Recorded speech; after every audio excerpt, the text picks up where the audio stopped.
Qual é a melhor maneira de se proteger do dia do surto? O dia do surto chega para todos. Qual é o dia do surto? O dia do surto é aquele dia onde você sai de todo o teu plano. Às vezes você surta, quebra a banca, perde os teus lucros. Depois de teres uns bons dias, umas boas semanas, talvez.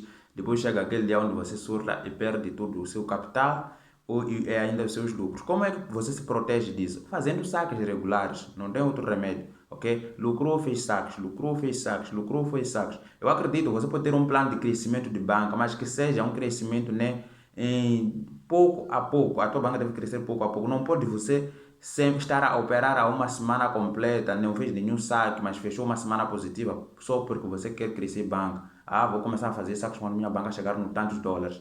Não funciona. Faça saques regulares, ok? Lucrou, fez saque. Talvez, faz saque, saca uma parte dos lucros. Não tira todos, mas tira uma parte dos lucros. Ok? E proteja-se do dia do surto.